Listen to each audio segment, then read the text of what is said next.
जिस कारण से अंत में ऋषि महर्षियों ने केवल सिद्धियों का सहारा लिया,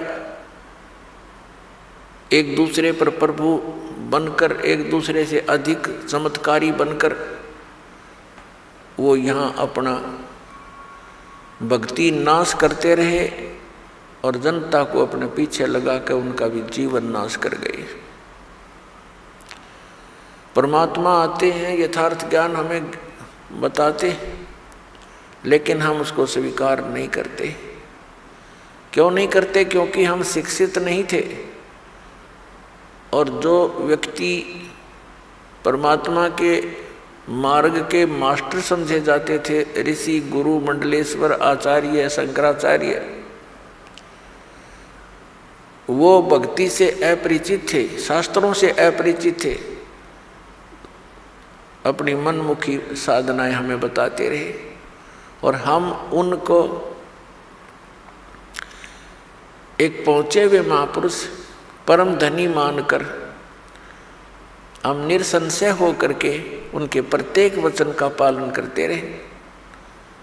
उन्होंने हमें कुछ भी ज्ञान दिया, स्वीकार्य किया, क्योंकि हमें पता नहीं था और हम उनको एक विद्वान पुरुष मानते थे।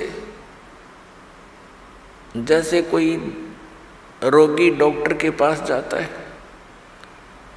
और उस डॉक्टर ने बहुत बड़ा बोर्ड लगा रखा है,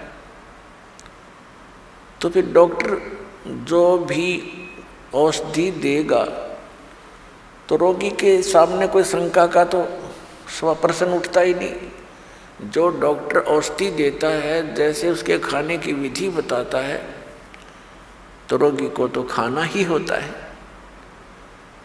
तो पुण्यात्मा, डॉक्टर की औषधि को डॉक्टर ही बता सकता है कि ये रोग नाशक है या वैसे कोई पुड़िया में राख बांध कर दे रखी है। तो ये दास भी डॉक्टर है अध्यात्म मार्ग का। हम सभी प्राणियों को जन्म और मृत्यु का रोग लगा हुआ है और जब तक जन्म और मृत्यु का नाश, ये अंत नहीं होगा, तब तक हम परम शांति को नहीं प्राप्त कर सकते। तो पुण्यात्माओं, इस दीर्घ रोग के नाश की कौन सी औषधि है, कौन सा उपचार है, अर्थात जन्म मरण के रोग का नाश करने वाले कौन से मंत्र हैं या पूजाएं हैं, कौन सी साधनाएं हैं, उनका प्रमाण कहाँ है और किन किन महापुरुषों ने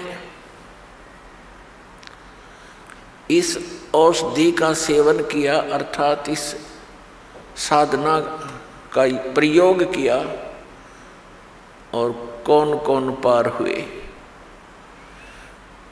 जैसे कोई डॉक्टर होता है, वो औषधि देता है और रोगी बहुत दुखी होता है, तो वो बताता है, वैद्य बताता है कि एक व्यक्ति फलाने गांव का, उसका ये नाम है, उसके यही रोग था, उसने ये औषधि खाई थी, वो ठीक हो गया।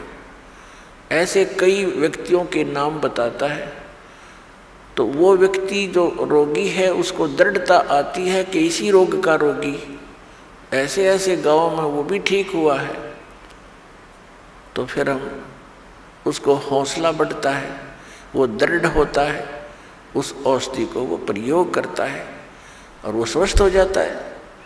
तो इसी प्रकार दास आपको जन्म और मृत्यु के रोग की वो औषधि देगा, दे रहा है, जो कुछ महापुरुषों ने प्रयोग की और वो इस जन्म मरण के रोग से मुक्त हुए। उसके अतिरिक्त